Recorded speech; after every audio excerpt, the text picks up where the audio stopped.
আসসালামু আলাইকুম everyone. Senior ma'am গল্পের সিজন 2 দ্বিতীয় পার্ট। তো চলো বেশি কথা না কইয়া গল্প শুরু করা যাক। বিকাল গড়িয়ে সন্ধ্যা নামছে। আকাশ ভাইয়া আমার রুমে ঢুকে বললেন, রেডি হও ভাইয়া, চলো হাসপাতালে যাই, ডাক্তারের রিপোর্ট শুনে আসি, তোমার ম্যামের কি অবস্থা। আমি চুপচাপ মাথা নেড়ে রেডি হয়ে নিলাম। কিছু একটা ভারী লাগছে বুকের ভেতর। একটু পর হাসপাতালে পৌঁছালাম। হাসপাতালের করিডোরে হাঁটতে হাঁটতে বারবার হাত ঘামছিল, বুকের ভেতর কেমন যেন কাঁপছিল। তখন আকাশ ভাইয়া বলল, ভয় লাগছে ভাইয়া। আমি বললাম, জানেন ভাইয়া, কেউ যদি চিরতরে চলে যায় সেটা মেনে নেওয়া যায়, কিন্তু কেউ যদি ফিরে আসে অথচ কিছু বলার সুযোগ না থাকে, সেই কষ্টটা বহন করা অনেক কঠিন। আকাশ ভাইয়া কিছু বললেন না, শুধু পিঠে একটা হালকা চাপ দিয়ে দরজাটা খুলে দিলেন। ভিতরে ঢুকেই দেখি সেই হোয়াইট বেডে সাদা চাদরে মোড়া এক নিস্পন্দন শরীর, তবে নিঃশ্বাস চলছে। অক্সিজেন মাস্কের নিচে থাকা পরিচিত মুখ, চুলগুলো এলোমেলো হয়ে গালের পাশে লুটিয়ে আছে। ম্যামের সেই চেনা ঠোঁট, সেই কঠিন চোখ, আর চুপচাপ নরম আর অবলা। আমি ধীরে ধীরে এগিয়ে গিয়ে ম্যামের পাশে একটা চেয়ার টেনে বসলাম। তারপর বললাম, জানি না আপনি শুনতে পাচ্ছেন কিনা ম্যাম, কিন্তু আমি আপনার নিস্তব্ধতা আর মেনে নিতে পারছি না ম্যাম। প্লিজ আপনি একটু উঠুন। আমি ম্যামের হাতটা নিজের হাতে নিলাম, বরফের মতো ঠান্ডা কিন্তু প্রাণ আছে। তারপর আবার বললাম, আপনি জানেন ম্যাম, আমরা সবাই ভেবেছিলাম আপনি আর নেই। আমি নিজেকে দোষ দিতাম। বারবার মনে হতো যদি আর একবার দেখা হতো, শুধু একবার, আমি হয়তো বলতাম আপনি কতটা স্পেশাল, কতটা আপন। সেই দিন যদি আপনাকে পার্কে না রাখতাম তাহলে হয়তো আজ এমনটা হতো না। কিন্তু কথা দিচ্ছি ম্যাম, যারা এই কাজ করেছে তাদের কাউকে আমি ছাড়বো না। চোখ ভিজে গেল নিজের অজান্তেই। আমি হাত দিয়ে চোখ মোছার চেষ্টা করলাম। আমি চুপ করে ম্যামের দিকে তাকিয়ে থাকলাম। তারপর আরেকটু ঝুঁকে গিয়ে বললাম, পরি ম্যাম, আপনি কি আর আমাদের মাঝে ফিরে আসবেন না?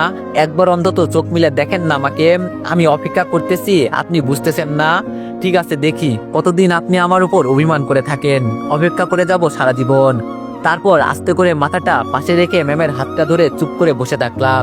সময় থেমে গেছে যেন। একটু পর আকাশ ভাইয়া এসে ডাকলেন আর বললেন, ভাইয়া ডাক্তার ডাকছে রিপোর্ট দেখানোর জন্য। আমি উঠে দাঁড়ালাম, ম্যামের কপালে একটুখানি চুমু দিয়ে বললাম, আমি আবার আসবো ম্যাম, আপনি শুধু ফিরে আসুন। তারপর চোখ মুছে সেখান থেকে বেরিয়ে আসলাম। অনেক রাতই বাসায় ফিরে এলাম। রাতে কিছু খেতে মন চাইলো না। রুমে ফিরে জানালার পাশে দাঁড়িয়েছিলাম। রাতের শহর জেগে আছে, কিন্তু আমার পৃথিবী যেন ঘুমিয়ে গেছে কোথাও। তখনই দরজায় নক, দেখি নীলা ভাবি। উনি বললেন, ভাইয়া খেয়ে নাও, আমি খাবার নিয়ে এসেছি। আমি হালকা হাসলাম আর বললাম, ভাবি আমার খেতে ইচ্ছে করছে না। ভাবি বলল, তবুও খেতে হবে, তোমার জন্য না হোক অন্তত তোমার ম্যামের জন্য হলেও তোমাকে সুস্থ থাকতে হবে। আমি বললাম, ঠিক আছে দেন। বলেই আমি খাইতে বসে গেলাম। খাবার সময় ওনাকে বললাম, ভাবি একটা কথা বলবো, কিছু মনে করবেন না তো? ভাবি বলল, আরে না সমস্যা নেই, বলো। আমি বললাম, ভাবি আমি আসার পর থেকে লক্ষ্য করেছি আপনি আর ভাইয়া যেন কাছাকাছি থেকে অনেক দূরে। মানে কথা হয় ঠিকঠাক, কিন্তু মন খালি খালি লাগে। কারণটা কি বলবেন তো? ভাবি বলল, না তেমন কিছুই না।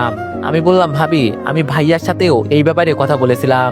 উনি বলেছে কিছু ভুল বোঝাবুঝির কারণে আপনাদের মাঝে দূরত্ব এসেছে।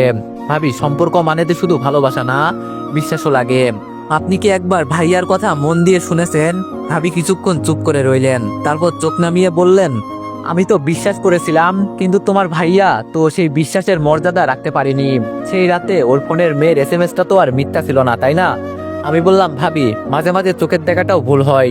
আপনি বাহ্যিক দৃষ্টিতে দেখতে পাচ্ছেন ভাইয়া অপরাধী, কিন্তু ভিতরে এরকম কিছুই না। ভাইয়া শুধু মেয়েটিকে স্কলারশিপ পেতে হেল্প করেছে, ব্যাস। এবার ভাবির চোখে অশ্রু জমে উঠল। তিনি মুখ ঘুরিয়ে নিলেন, কিন্তু গলা কাঁপছিল। তারপর বলল, ও আমায় এখনো ভালোবাসে? আমি বললাম, ভাইয়া সেটা বলেনি, কিন্তু তার চোখে দেখেছি আপনার প্রতি তার ভালোবাসা এখনো ঠিক আগের মতো। আপনি ছাড়া তার চোখে আর কেউ নেই। ভাবি একদম চুপচাপ হয়ে গেলেন। তারপর আস্তে করে উঠে দাঁড়ালেন। আর কিছু না বলেই কি জানি ভাবতে ভাবতে চলে গেলেন। রাত 11টা 35 মিনিট। আমি তখনও জানালার পাশে দাঁড়িয়েছিলাম। হঠাৎ করিডোর থেকে ফিসফিস শব্দ ভেসে এলো। কৌতূহল বশত জানালা বন্ধ করে একটু দরজার ফাঁক দিয়ে তাকালাম। দেখলাম ভাবি আর আকাশ ভাইয়া ছাদের দিকে যাচ্ছেন, দুজনেই চুপচাপ। মনের ভিতর শান্তির একটা ঢেউ খেলে গেল। মনে হলো এই সম্পর্কটা হয়তো আবার আগের মতো হতে যাচ্ছে। একটু পর আমিও ঘুমিয়ে পড়লাম। সকালে ঘুম থেকে উঠে এক চমকে দেওয়া নিউজ শুনলাম। হঠাৎ দরজায় টোকা। দরজা খুলেই দেখলাম আকাশ ভাইয়া। তাই আমি উৎসাহ নিয়ে ভাইয়াকে জিজ্ঞেস করলাম, ভাইয়া এত সকালে আপনি? আকাশ বলল, রাকিব হাসপাতাল থেকে ফোন এসেছে, তাড়াতাড়ি যেতে হবে।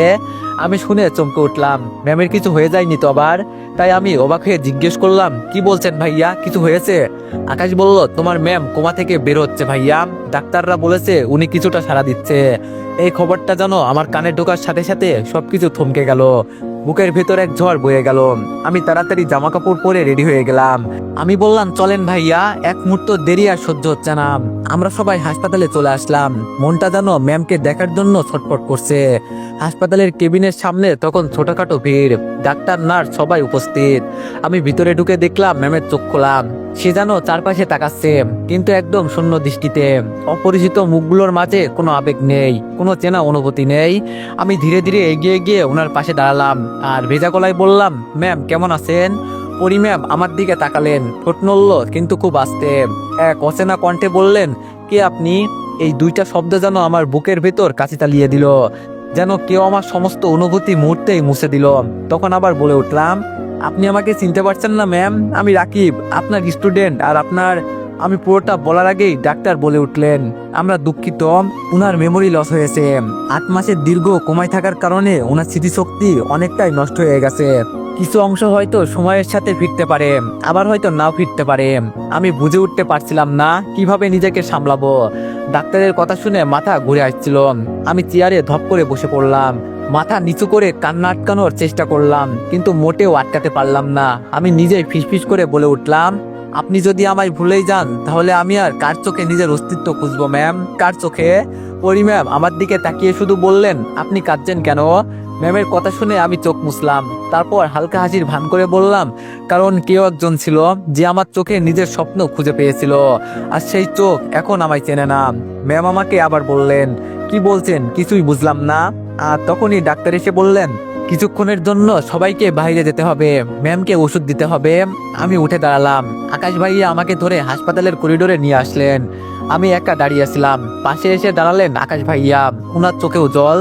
আকাশ ভাইয়া বললেন, ভাইয়া হাল ছেড়ো না, তো অবশ্যই চিনবে তোমাকে, সময় লাগবে কিন্তু চিনবেই। আমি চোখের পানি মুছতে মুছতে বললাম, আমি সারা জীবন অপেক্ষা করব ভাইয়া, যতদিন লাগে, যতটা কষ্টই হোক। কিছুক্ষণ পর এক নার্স এসে জানালো, উনি এখন বিশ্রামে আছেন, কেউ দেখা করতে পারবে না আজ আর। আমি আর আকাশ ভাইয়া বাইরে বেরিয়ে এলাম। বিকাল হয়ে গেছে, সূর্যটা একদম বিষণ্ণ মনে হলো আজ, যেন আমাকেই সান্ত্বনা দিচ্ছে, হাল ছেড়ো না রাকিব। সন্ধ্যায় সবাই বাসায় ফিরে এলাম। আমি একদম চুপচাপ হয়ে গেছি। ঘরে ঢুকে দরজা লাগিয়ে খাটের উপর বসে পড়লাম। দেখি ম্যামের ফোনটাও বিছানায় পড়ে আছে। ওনার ফোনটা হাতে নিলাম। ফোনটা খুলেই সেই পুরোনো চ্যাটগুলো পড়তে থাকলাম। সব কথা যেন এখন ব্লেড হয়ে ছুরি চালাচ্ছে হৃদয়ে। ম্যামের গ্যালারিতে ঢুকলাম। হঠাৎ আমার চোখ আটকে গেল একটা ছবিতে। ম্যামের হাসি মুখ, এটাই তো সেই হাসি যার জন্য আমি পৃথিবীর সব কষ্ট নিতে পারি। আমি ঠিক করলাম আমি এই হাসিটা ফিরিয়ে আনবো, আমার ভালোবাসা ফিরিয়ে আনবো। পরের দিন সকালে আমি একাই আবার হাসপাতালে গেলাম। নার্সকে অনুরোধ করে বললাম, কথা বলতে চাই ম্যামের সাথে। নার্স একটু দ্বিধায় পড়ে গেলেও পরে বলল, ঠিক আছে, কিন্তু খুব সাবধানে কথা বলবেন, উনার মানসিক অবস্থাও এখন খুব ভালো না। আমি ধীরে ধীরে কেবিনে ঢুকলাম। পরি ম্যাম শুয়ে জানালার দিকে তাকিয়েছিলেন। আমি নরম গলায় ডাকলাম, ম্যাম। ম্যাম আমার দিকে তাকালেন, তারপর বললেন, আপনি আবার আসছেন? আমি বললাম, আসতেই হলো, আপনি যে এখানে। ম্যাম বলল, মানে? আমি বললাম, কিছু না, আজকে কেমন লাগছে? ম্যাম বলল, ভালো, কিন্তু মাথাটা একটু ব্যথা ধরে আছে। আমি বললাম, চিন্তা করবেন না ম্যাম, সব ঠিক হয়ে যাবে। ম্যাম বলল, কিন্তু আপনি কে? আমায় নিয়ে এত টেনশন করছেন কেন? আমি বললাম, আসলে ম্যাম, আমি... পুরো কথাটা বলার আগেই নার্সের কথা মনে পড়ে গেল, তাই বলতে গিয়েও থেমে গেলাম। তখন ম্যাম আবার বলল, কি হলো বলেন, আপনি কে? আমি বললাম, না কিছু না, আসলে আমি আপনার ফোন পাইছিলাম, এই ফোন দিয়ে আপনাকে বের করি, এভাবেই আপনাকে চিনি। এই নিন ম্যাম আপনার ফোন। বলেই আমি ম্যামকে ফোন এগিয়ে দিলাম। ম্যাম নিয়ে বলল, ও আচ্ছা, কিন্তু আমার কিছুই মনে পড়ছে না কেন, আমি কে, কি আমার পরিচয়? আমি বললাম, ম্যাম আপনি কোনো চিন্তা করবেন না, আমি আপনার পাশে সবসময় থাকবো, কিন্তু তার আগে আপনার সুস্থতা প্রয়োজন। ম্যাম আর কিছু বলল না। আস্তে আস্তে ম্যাম আমার সাথে স্বাভাবিকভাবেই মিশতে লাগলো। এখন আর আমাকে দেখে ভয় পায় না। কখনো কখনো জানালার বাইরে তাকিয়ে থাকেন, আবার কখনো চোখ বন্ধ করে শুয়েই থাকেন। আমি প্রতিদিনই যাই, তার পাশে বসে কিছুক্ষণ থাকি, মাঝে মধ্যে ফল কেটে দিই, ওষুধ খেতে বলি। একদিন দুপুরে ওষুধ খাইয়ে দিচ্ছিলাম, ম্যাম আমার দিকে তাকিয়ে হঠাৎ জিজ্ঞেস করলেন, আপনি এত কিছু করছেন কিন্তু কেন? আমি একটু হাসলাম, তারপর উত্তর দিলাম, কারণ আপনি অসুস্থ আর আমি চাই আপনি দ্রুত ভালো হয়ে উঠুন। ম্যাম বলল, আপনি কি ডাক্তার? আমি বললাম, না, তবে আপনার খুব আপন কেউ বলা যায়। ম্যামের চোখে এক মুহূর্তের জন্য অদ্ভুত এক চিন্তার ছায়া খেলে গেল, কিন্তু কিছুই বললেন না। ওষুধ খেয়ে চুপচাপ জানালার দিকে তাকিয়ে থাকলেন। এভাবেই আরো কয়েকটা দিন কেটে গেল। পরি ম্যাম এখন অনেকটাই ভালো, হাঁটতে পারেন, নিজের কাজ নিজেই করতে পারেন। কিন্তু একটাই সমস্যা, স্মৃতিটা ড্যামেজ হয়ে গেছে, নিজেকে এবং আমাকেও এখনো চিনতে পারে না।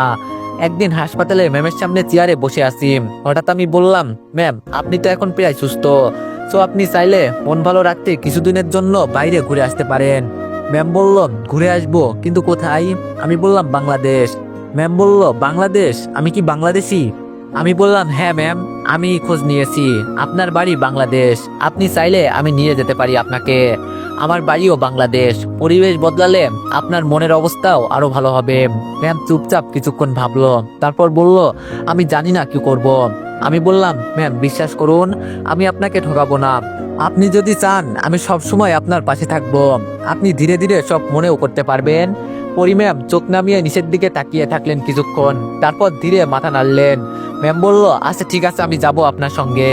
শুনে আমার বুকের ভেতরটা কেমন জানি করে উঠলো, এক অপূর্ব অনুভূতি। আমি বললাম, ঠিক আছে ম্যাম, আমি সবকিছুর ব্যবস্থা করছি। বলেই সেই দিনের মতো আমি আকাশ ভাইয়ার বাসায় চলে গেলাম। ভাইয়াকে সব খুলে বললাম। উনি সব শুনে বললেন, খুব ভালো সিদ্ধান্ত নিয়েছো, দেশে গেলে হয়তো কিছু মনে পড়তে পারে। ঠিক আছে, তুমি চিন্তা করো না, আমি সব ব্যবস্থা করছি। আমি বললাম, থ্যাঙ্কস ভাইয়া। বলেই আমি রুমে চলে আসলাম। আব্বু আম্মুকে জানাতে হবে, তাই আমি আব্বু আম্মুকে ফোন করে দিলাম। কিছুক্ষণ পরে রিসিভ করলো। আসসালামু আলাইকুম। আব্বু বলল, ওয়ালাইকুম আসসালাম, কেমন আছিস বাবা? আমি বললাম, ভালো আছি, তোমরা কেমন আছো? আব্বু বলল, তোকে ছাড়া ভালো নেই আমরা, ওখানকার খবর কি? তারপর আমি উনাদের সবকিছু জানালাম। সবশেষে বললাম, ম্যাম আমাদের কাউকেই চিনতে পারছে না, উনার স্মৃতিশক্তি ড্যামেজ হয়েছে, আমি উনাকে বাংলাদেশ নিয়ে আসছি। আমি যেমন অভিনয় করছি তোমরাও তার সাথে তেমনই করবে। ম্যামকে মানসিক চাপ দেওয়া হবে না, তুমি আন্টিকে বলে দিও। আম্মু কান্না মিশ্রিত কণ্ঠে বলল, আচ্ছা বলে দিব। তারপর আরো কিছুক্ষণ কথা বলে ফোন রেখে দিলাম। পরের দিন সকাল সকাল ঘুম ভেঙে গেল আজ। জানালার পর্দা সরিয়ে দেখি সূর্যের নরম আলো ছড়িয়ে আছে আকাশে। আজকের দিনটা অনেক গুরুত্বপূর্ণ, আজ পরি ম্যামকে নিয়ে বাংলাদেশ ফিরবো। একরাশ আশার আলো নিয়েই যেন দিনটা শুরু হলো। আমি তাড়াতাড়ি করে উঠে ফ্রেশ হয়ে বের হলাম। ডাইনিং টেবিলে আকাশ ভাইয়া বসে চা খাচ্ছেন, তাই আমি ওনাকে বললাম, ভাইয়া চলেন, দেরি না করে হাসপাতালে যাই। আকাশ বলল, হ্যাঁ চলো। আর শোনো ভাইয়া, আজকে বিকালে তোমাদের ফ্লাইট। আমি বললাম, এত তাড়াতাড়ি কেমনে ম্যানেজ করলেন ভাইয়া? আকাশ বলল, সেটা নিয়ে তোমাকে ভাবতে হবে না, আর আমি হাসপাতালেও কথা বলে রাখছি। আমি বললাম, ওকে ভাই, কিন্তু তার আগে ম্যামের রিলিজ কাগজপত্র সব সামলাতে হবে। আকাশ বলল, চলো। বলে আকাশ ভাইয়া আর আমি বেরিয়ে এলাম। গাড়িতে বসে আমি একটু চিন্তায় পড়ে গেলাম। ম্যাম কিছুই মনে করতে পারছে না, কিভাবে তাকে সবকিছু মনে করাবো? আমার ভাবনার ছেদ ঘটিয়ে আকাশ ভাই বলে উঠলো, বেশি ভেবো না ভাইয়া, তোমার ম্যাম তোমাকে বিশ্বাস করতে শুরু করেছে, সেটাই বড় কথা। আমি মুচকে হাসি দিয়ে উত্তর দিলাম, কথা বলতে বলতে হাসপাতালে পৌঁছে গেছি। গাড়ি পার্ক করে সরাসরি ডাক্তারের কেবিনে ঢুকলাম। ঢুকেই ডাক্তার বলল, হ্যালো মিস্টার রাকিব, আসুন বসুন, আকাশ সব আমাকে বলে রেখেছে। আমি বললাম, ধন্যবাদ ডাক্তার, আজ ম্যামকে দেশে নিয়ে যেতে হবে। ডাক্তার বলল, ওনার শরীরের অবস্থা অনেক ভালো, হাঁটাচলা করতে পারছেন, নিজের কাজ নিজেই করছেন, কিন্তু স্মৃতির ব্যাপারটা একটু সময় সাপেক্ষ। আমি বললাম, আমি বুঝি, তাই আমি চাই ওনার মনটা একটু বদলাক, পরিচিত পরিবেশে থাকলে হয়তো কিছু মনে পড়তে পারে। ডাক্তার বলল, আপনি যে যত্ন নিচ্ছেন সেটা সত্যিই প্রশংসনীয়, তবে একটা অনুরোধ। আমি বললাম, জি বলেন। ডাক্তার বলল, উনি যেন কোনোভাবেই মানসিক চাপটা না পায়। আমি বললাম, নিশ্চিন্ত থাকুন ডাক্তার, আমি সবসময় ম্যামের পাশে থাকবো ধৈর্য নিয়ে। ডিসচার্জের কাগজপত্র সেরে আমরা ম্যামের রুমে গেলাম। উনি জানালার দিকে তাকিয়েছিলেন, আমার উপস্থিতি টের পেয়ে ফিরে তাকালেন। আমি বললাম, ম্যাম কেমন আছেন? ম্যাম বলল, আগের থেকে ভালো। আমি বললাম, গুড, তাহলে ম্যাম চলুন। ম্যাম বলল, কোথায় যাব? আমি বললাম, এমা কালই আপনাকে বললাম তো, আপনার নিজের দেশ বাংলাদেশ। ম্যাম বলল, বাংলাদেশ? সেটা কেমন জায়গা? আমি বললাম, একদম আপনার মতোই সুন্দর, নরম আর মায়াময়। আমার কথা শুনে ম্যাম আমার দিকে তাকিয়ে আছে। আমি হুইল চেয়ারে বসিয়ে নিচে নিয়ে এলাম। গাড়িতে ওঠার আগে ম্যাম একটু থমকে দাঁড়ালেন আর বললেন, আমি কি সত্যিই বাংলাদেশের মানুষ? আমার তো কিছুই মনে পড়ে না। আমি বললাম, ওখানে গেলেই আপনি নিজেকে খুঁজে পাবেন ম্যাম, আমি আছি আপনার সাথে। তারপর ম্যাম গাড়িতে উঠলেন, আমিও ওনার সাথে উঠলাম। আকাশ ভাইয়া গাড়ি চালাচ্ছেন। আকাশ ভাইয়ার বাসায় পৌঁছে ম্যামের বসার ঘরে নিয়ে এলাম। ভাবি পানি আর হালকা খাবার নিয়ে এলেন। ভাবি বলল, কিছু খেয়ে নেন, আপনাকে দেখে খুব ভালো লাগছে। ম্যাম বলল, ধন্যবাদ। তারপর দুপুরের খাবার খেয়ে একটু বিশ্রাম নিয়ে আকাশ ভাইয়ার ফ্যামিলির থেকে বিদায় নিয়ে বিকালের দিকে আমরা এয়ারপোর্টের দিকে রওনা দিলাম। গাড়ি দিয়ে বাইরে তাকিয়ে দেখি সূর্যটা নিচের দিকে নামছে। এক অপূর্ব অনুভূতি বুকের মধ্যে। ম্যাম হঠাৎ বলে উঠল, আপনি কি সবসময় এরকম শান্ত থাকেন? আমি বললাম, না ম্যাম, শুধু আপনার সামনে আসলে শান্ত হয়ে যাই। ম্যাম বলল, আপনি খুব রহস্যময় মানুষ। আমি হেসে পাশ ফিরলাম। মনে মনে বললাম, আপনি তো আমার জীবনের সবচেয়ে রহস্যময় অধ্যায় ম্যাম। এয়ারপোর্টে পৌঁছে লাগেজ নামাচ্ছি, তখন আকাশ ভাইয়া এগিয়ে এলেন। আকাশ বলল, ভাইয়া আর কখনো দেখা হবে কিনা জানি না, তবুও তোমাকে বলবো ভালো থেকো, আর ওনার আরো ভালো করে খেয়াল রেখো। সেই দিন রাতের পর ভালোবাসার প্রকৃত মানে তোমার থেকে শিখলাম ভাইয়া। আমি বললাম, ভাইয়া এগুলো কি বলছেন? উল্টো আপনার প্রতি আমি চিরকৃতজ্ঞ। আপনি না থাকলে হয়তো ওনাকে কখনো ফিরে পেতাম না। আকাশ বলল, দোয়া করছি তোমার ম্যাম যেন তোমার জীবনে চিরদিনের গল্প হয়ে যায়। বলে আকাশ ভাইয়া আমাকে জড়িয়ে ধরে কেঁদে দিল। তারপর বলল, তোমার জায়গায় যদি আমি থাকতাম হয়তো এতটা সাহস কখনোই পেতাম না ভাইয়া। তুমি অনেক সাহসী একটা মানুষ। আমি বললাম, ভাইয়া আপনি আছেন বলেই আমি এত দূর আসতে পেরেছি, কৃতজ্ঞ থাকবো সারা জীবন। আকাশ বলল, ভালো থেকো ভাইয়া। আমি বললাম, জি আপনিও। বলেই শেষ একটা আলিঙ্গন করলাম। তারপর আমরা প্লেনের দিকে এগিয়ে গেলাম। পরি ম্যাম আমার পাশেই, চোখে মায়াবী এক অবাক দৃষ্টি। বোর্ডিং শেষে প্লেন যখন আকাশে উঠলো, জানালার পাশে বসা ম্যাম শান্তভাবে বাইরের আকাশের দিকে তাকিয়ে আছে। হঠাৎ ম্যাম বলে উঠলো, প্রথমবার এতটা উপরে উঠেছি, খুব ভয় লাগছে। আমি বললাম, তাহলে আপনি চাইলে আমার হাত ধরে রাখতে পারেন ম্যাম। ম্যাম আর কোনো কথা না বলে শক্ত করে আমার হাতটা চেপে ধরলেন। ম্যামের হাতের নরম স্পর্শ পেয়ে আমার ভিতরটা শীতল হয়ে আসছে। কিছুক্ষণ পর আবার ম্যাম বলে উঠল, তোমার হাতটা ধরে আমার মনে হচ্ছে তুমি আমার অচেনা কেউ না। মাঝে মাঝে তোমাকে আমার অনেক স্পেশাল কেউ মনে হয়, কিন্তু কিছুই মনে করতে পারছি না। আমি ম্যামের কথা শুনে চমকে উঠলাম। তারপর আমার অন্য হাত ম্যামের হাতের উপর দিয়ে বললাম, চিন্তা করবেন না ম্যাম, ইনশাল্লাহ সব মনে পড়বে, আমি আছি আপনার পাশে। ম্যাম বলল, আপনি কি সবসময় আমার পাশে থাকবেন? আমি বললাম, যতদিন আপনি পাশে চেয়ে থাকবেন আমি ততদিন থাকবো ম্যাম, তার চেয়েও বেশি সময়ের জন্য থাকবো। ম্যাম কিছু বললেন না, শুধু চুপচাপ তাকিয়ে রইলেন আমার দিকে। সেই দৃষ্টিতে যেন একরাশ না বলা কথা, না বোঝা অনুভব। এভাবে কথা বলতে বলতে ম্যামের চোখ লাগিয়ে আসছে। তাই আমি ম্যামকে বললাম, ম্যাম আপনি ঘুমিয়ে পড়েন, আমি আপনার পাশে আছি। ম্যাম কোনো কথা না বলে মাথা নেড়ে ঘুমিয়ে পড়লো। ঘুমের মধ্যে ম্যাম অজান্তেই আমার ঘাড়ে মাথা রাখলেন। আমিও আর কিছু বললাম না। ম্যাম এখন একদম বাচ্চাদের মতো ঘুমাচ্ছে। প্রায় সারা রাত প্লেনে থাকার পর অবশেষে আমরা নামলাম ঢাকার মাটিতে। আমি আর ম্যাম লাগেজ নিয়ে বেরিয়ে এলাম। বাইরে গাড়ি দাঁড়িয়েছিল, আগেই ব্যবস্থা করে রেখেছিলাম। রওনা হলাম ঢাকা থেকে বগুড়া আমাদের বাসার উদ্দেশ্যে। আরো 5 ঘন্টা জার্নি করার পর অবশেষে গাড়ি যখন বাড়ির গেট দিয়ে ঢুকলো, মনে হলো বুকটা কেমন যেন কেঁপে উঠলো। কতদিন পরে ফিরছি এখানে, সাথে সেই মানুষটা যাকে হারিয়ে ফেলেছিলাম 8 মাস আগে। আমি দরজায় কলিং বেল বাজাতেই আম্মু ছুটে এলেন, দরজা খুলে দিলেন। ভিতরে আঙ্কেল আন্টি আব্বু আম্মু সবাই ছিলেন। আমি আম্মুকে বললাম, কেমন আছো আম্মু? আম্মু বলল, ভালো ছিলাম না, তোদের দেখে ভালো হয়ে গেলাম। তারপর আমি আম্মুকে ইশারা দিয়ে অভিনয় করতে বললাম। তারপর আমি বললাম, আম্মু ইনি পরি ম্যাম। ম্যাম বলল, আসসালামু আলাইকুম আন্টি। আম্মু বলল, ওয়ালাইকুম আসসালাম, ভালো আছো মা? ম্যাম বলল, হ্যাঁ ভালো আছি। ম্যামের কথা শুনে আঙ্কেল আন্টি সবাই ছুটে এলেন। এসে আন্টি বলল, কেমন আছিস আমার মা? পরি ম্যাম সবাইকে অবাক করে দিয়ে বলল, আপনি কে? আপনি কি এখানে থাকেন? আন্টির মুখ মুহূর্তেই ফ্যাকাশে হয়ে গেল, চোখের কোণ গরম হয়ে উঠল, কিন্তু নিজেকে কোনো রকম সামলে নিয়ে মুখে হাসি রাখলেন। আন্টি বলল, হ্যাঁ মা, আমি এখানেই থাকি, তুমি এখন আমাদের মেহমান, অনেকদিন পর এলে। ম্যাম বলল, ধন্যবাদ আন্টি, আপনি খুব সুন্দর করে কথা বলেন। এই কথার পর আন্টি আর থাকতে পারলেন না, পাশের ঘরে চলে গেলেন মুখ লুকিয়ে। আমি আর আম্মু বুঝে গেলাম উনি কাঁদছেন। সেই কান্নায় এক ধরনের চাপা যন্ত্রণা, নিজের মেয়েকে চিনেও চিনতে না পারার বেদনা। আঙ্কেলও ওনার সাথে চলে গেলেন। আমি ম্যামের হাত ধরে বললাম, ম্যাম চলুন, আমি আপনার রুম দেখিয়ে দিই, আজ থেকে আপনি এখানেই থাকবেন। ম্যাম বলল, আপনার এই বাসাটা খুব শান্ত আর আপনারা খুব ভালো মানুষ। আমি মুচকি এসে বললাম, হয়তো আপনি এখন এখান থেকে আর আপনারা সবাই খুব ভালো। আমি মুচকি এসে বললাম, হয়তো আপনি এখন এখানে থাকবেন, তাই এখানে সবাই সুন্দর। ম্যাম চুপ করে রইলেন। রুমে নিয়ে বিছানায় বসিয়ে বললাম, একটু রেস্ট নিন ম্যাম, আমি পাশের রুমে আছি। ম্যাম জানালার দিকে তাকিয়ে বললেন, মনে হচ্ছে এখানে আগেও কখনো এসেছি। একটা অদ্ভুত অনুভূতি হচ্ছে রাকিব, জানি না কি, কিন্তু খুব আপন আপন লাগছে সবকিছু। আমি আর কিছু না বলে রুম থেকে বেরিয়ে এলাম। তারপর সেখান থেকে আমি আন্টির রুমে গেলাম। ওখানে গিয়ে দেখি আন্টি অনেক কান্না করছেন। আব্বু আম্মু আর আঙ্কেল ওনাকে সান্ত্বনা দিচ্ছে, তাই আমি ওনার পাশে গিয়ে বসলাম। আমি বললাম, আন্টি কি হচ্ছে এটা, বাচ্চাদের মতো কেন কাঁদছেন? পরি ম্যাম দেখতে পেলে কি হবে? আন্টি কাঁদতে কাঁদতে বলল, আমার নিজের মেয়ে আমাকে চিনতে পারলো না রাকিব বাবা, আমি একজন ব্যর্থ মা, সে আমাকে কিভাবে আন্টি বলল? আমি বললাম, আন্টি এভাবে বলছেন কেন? এখানে আপনারও কোনো দোষ নেই আর পরিম্যামেরও কোনো দোষ নেই, আমরা সবাই পরিস্থিতির শিকার। দেখবেন একদিন অবশ্যই পরিম্যামই আপনাকে মা বলে ডাকছে। আন্টি বলল, সেই অপেক্ষায় বেঁচে আছি বাবা। আমি বললাম, আপনার মেয়ে তো বেঁচে আছে, আপনার বুকে ফিরে এসেছে, এতে কি আপনি খুশি নন? আন্টি বলল, অবশ্যই খুশি। আমি বললাম, তাহলে সেই খুশি পালন করুন, কি নামে ডাকলো সেটা মোটেও এখানে ম্যাটার করে না। আন্টি বলল, কিন্তু ও যে তোমাদের ফ্ল্যাটে।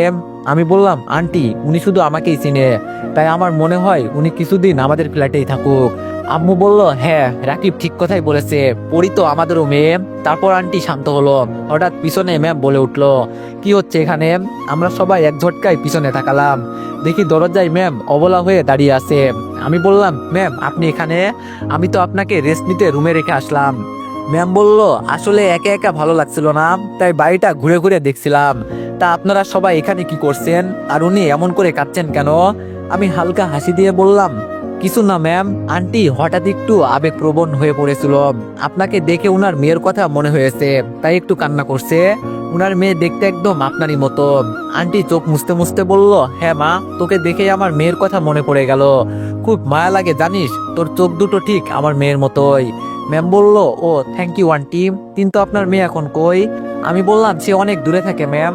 ম্যাম বলল, ও আচ্ছা, আমারও বাড়িটা কেমন চেনা চেনা লাগছে, মনে হচ্ছে জানো আগেও এসেছিলাম, এমন একটা অনুভূতি হচ্ছে, তাই আপনি আমাকে নিজের মেয়েই ভাবতে পারেন। আন্টি বলল, তাহলে একটাবার মা বলে ডাক। ম্যাম বলল, ওকে মা। আন্টি আর নিজেকে সামলাতে না পেরে কান্না করতে করতে দৌড়ে গিয়ে পরি ম্যামকে জড়িয়ে ধরলেন। ম্যামও একটু ইতস্তত হয়ে হালকা করে জড়িয়ে ধরলেন। আন্টি কান্না করেই বলতে লাগলেন, আরেকবার মা বল। ম্যাম বলল, মা। আন্টি ম্যামের গালে কপালে নাকে থুতনিতে চুমু খেতে লাগলেন আর বললেন, আর কোথাও যেতে দিব না তোকে, বল আমাকে ছাড়া কোথাও যাবি না? ম্যাম বলল, ঠিক আছে মা, কোথাও যাব না। উনাদের মা মেয়ের সেন্টিমেন্টাল সিন দেখে আমার আব্বা আম্মুর সবার চোখে পানি টলমল করছে। মায়েরা তাদের সন্তানদের জন্য সত্যি অনেক সেন্টিমেন্টাল হয়। যাই হোক, কিছুক্ষণ পর পরি ম্যামকে ছেড়ে দিল আন্টি। ম্যামকে আমি আবার তার নিজের রুমে দিয়ে আসলাম। তারপর আমি আমার রুমে চলে আসলাম, এসে গোসল করে ফ্রেশ হয়ে নিলাম। তারপর দুপুরে খাওয়ার জন্য ম্যামকে ডাকার জন্য তার রুমে যেতে লাগলাম। গিয়ে তো আমি নিজেই অবাক, কারণ আগেই আম্মু পরি ম্যামকে তুলে খাওয়াচ্ছেন। আমি আম্মুর দিকে তাকিয়ে একটু মজা করে বললাম, বা আম্মু, তোমার যে একটা ছেলে আছে সেটা তো ভুলেই গেছো। আম্মু আমার কথা শুনে একটু হেসে বলল, আরে তুই তো আমার রাজপুত্র, তোকে কে ভুলতে পারে? আমি বললাম, আম্মু তুমি যেভাবে খাইয়ে দিচ্ছ দেখে মনে হচ্ছে জানো ম্যামের জন্ম থেকেই তুমি ওর মা। আম্মু বলল, ওর খাওয়া হয়ে গেলে তোকেও খাওয়াবো, হয়েছে? আমি বললাম, হয়েছে। তারপর ম্যামকে খাওয়ানোর শেষে আম্মু আমাকেও খাইয়ে দিল। খেয়ে আমিও আমার রুমে চলে আসলাম। তারপরে একটু ঘুম দিলাম। ঘুম থেকে উঠে ফ্রেশ হয়ে ম্যামের খবর নিতে নিচে চলে আসলাম। এসে দেখি ম্যামও শুয়ে আছে, তাই আমি আবার পিছন ঘুরে আসতে লাগলাম। হঠাৎ আমি ম্যামের মুখ থেকে শুনতে পেলাম পিচ্চি স্বপ্নচারীটা। আমি সাথে সাথে চোখ বড় বড় করে পিছনে এক ঝটকায় তাকাতেই আর দেখতে পেলাম যে, তো এভরিওয়ান, নেক্সট পার্টের জন্য সবাই একটু বেশি বেশি লাইক আর কমেন্ট করে দিও। ধন্যবাদ।